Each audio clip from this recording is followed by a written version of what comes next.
যে মানব সভ্যতাতে সাঁওতাল জাতির যে অবদান তথা ভারতীয় সভ্যতার ক্ষেত্রে, ভাষার উন্নয়নের ক্ষেত্রে, সামাজিকতার ক্ষেত্রে এইগুলোকে মনে রাখা দরকার।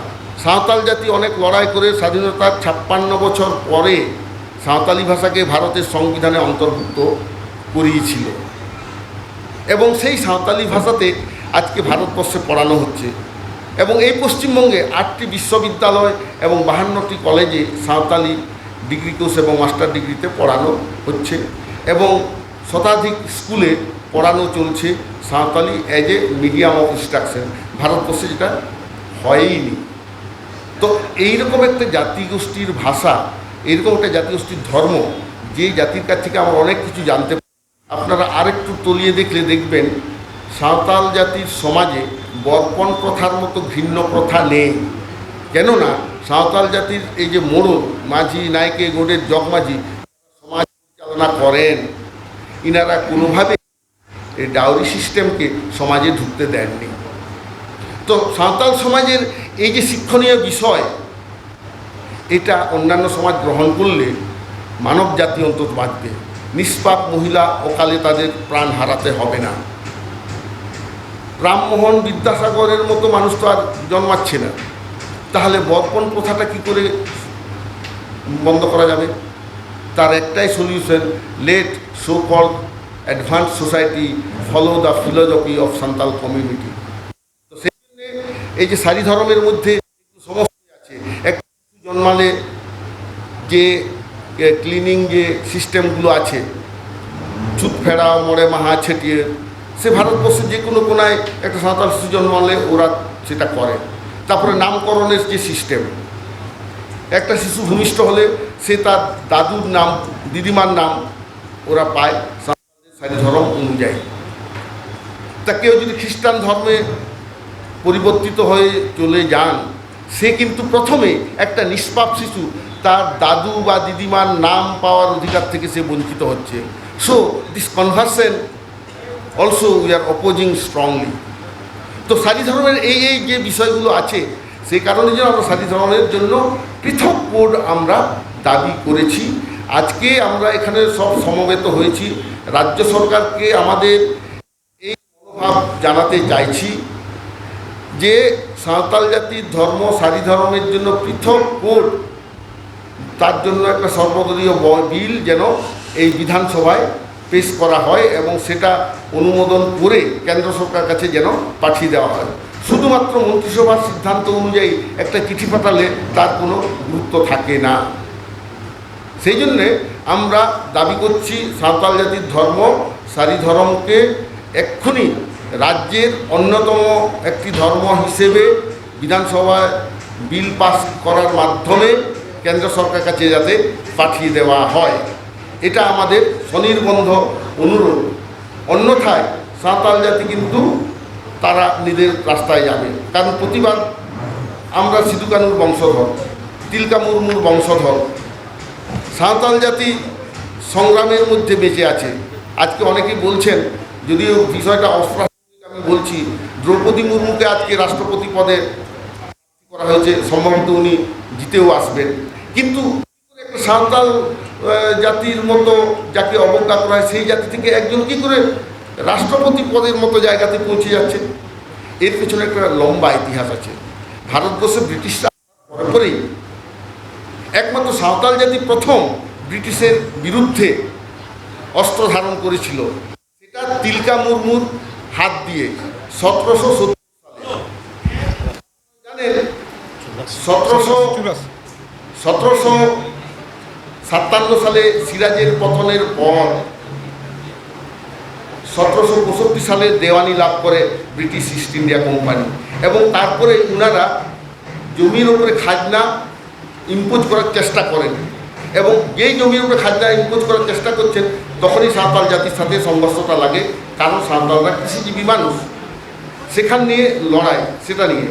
এবার তিলকা মুর্মুর লড়াইটা কোনো ইতিহাসবিদ বলেছেন 1770 থেকে 1784, কোনো ইতিহাসবিদ বলেছেন 1780 থেকে 1784। ঘটনা যাই হোক, লড়াইয়ের মধ্যে আমরা যেটা পেয়েছি যে তৎকালীন ডিস্ট্রিক্টের অগাস্ট ক্লিভল্যান্ড তিলকা তিলকা মুর্মুর তীরে প্রাণ হারান এবং তিলকাকে ফাঁসি দেওয়া হয়।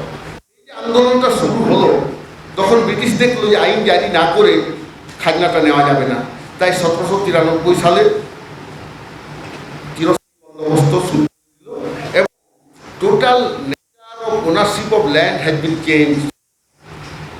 এবার যারা বন জঙ্গল কেটে চাষযোগ্য জমি তৈরি করেছিলেন, সেই সাঁওতাল জনগণরাই কিন্তু বঞ্চিত হতে শুরু করলেন যখন চিরস্থায়ী বন্দোবস্ত অর্থাৎ জমিদারি সিস্টেম যখন চালু হয় ভারতবর্ষে।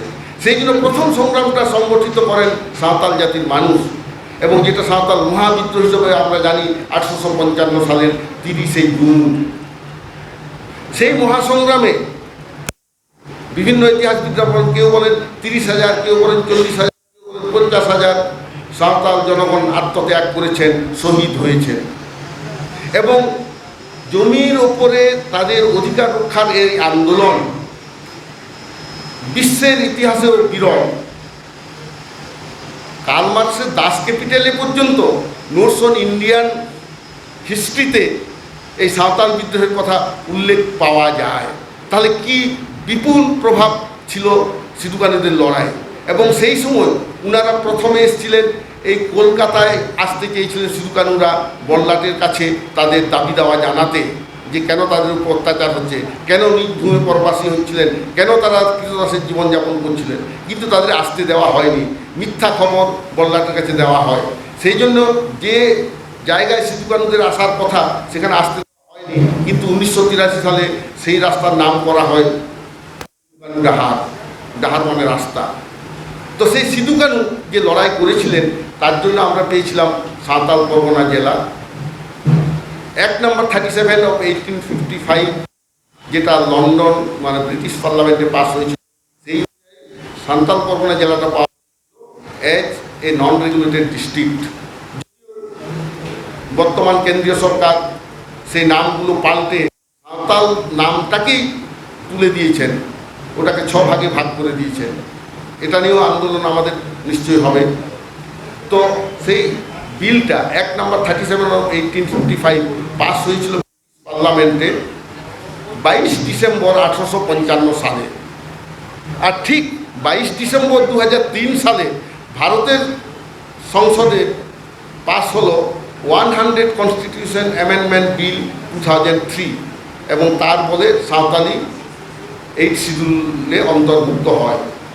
মানে 1855 সালের 22 ডিসেম্বর থেকে 2003 সালের 22 ডিসেম্বর, এই যে 148 বছরের লড়াইয়ে প্রথমে মাটির অধিকার অর্থাৎ একটা পৃথক জেলা পেয়েছিলেন সাঁওতালরা, আর নিজের মাতৃভাষার অধিকার পেলেন, স্বীকৃতি পেলেন 1855 সালের পরে 2003 সালে।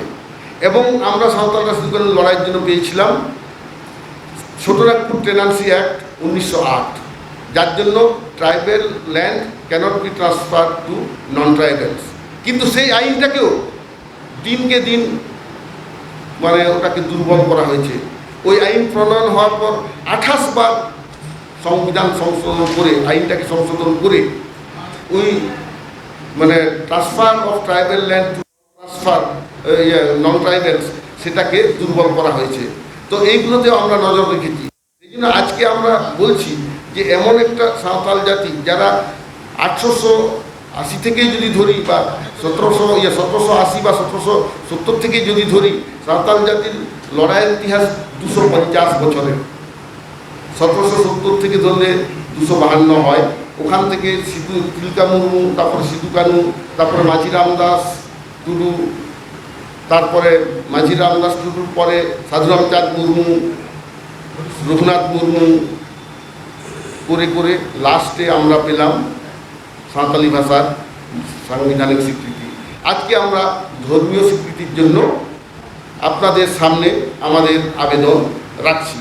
তো যাই হোক, আমরা এই দাবি আদায়ের জন্য আগামী সারা পশ্চিমবঙ্গে বাইক র্যালি আয়োজন করি। সারা পশ্চিমবঙ্গে আগামীকাল যেহেতু রবিবার, প্রত্যেকটা ডিস্ট্রিক্ট এসপি যারা আছেন তাদের কাছে মেমোরেন্ডাম সাবমিট করা হবে। Memorandum will be addressed to the chief minister of West Bengal through the superintendent of police of respective district, and motorbike rally will submit the memorandum to the respective SPs of the district. এটা আমাদের প্রথম পদক্ষেপ। এরপরে আমরা আরও বড় কিছু আন্দোলন সংগঠিত করব, অবশ্যই গণতান্ত্রিক রীতিনীতি মেনে আমরা সেটা করব এবং এই আন্দোলনটা চলতে থাকবে যতদিন সাঁওতাল জাতির ধর্ম সারি ধর্মকে সরকারিভাবে একটা কোড প্রদান করা হয় এবং তার জন্য রাজ্য সরকারের যে দায়িত্ব বিধানসভায় বিল পাস করে সেটাকে কেন্দ্রের কাছে রেকমেন্ড করা।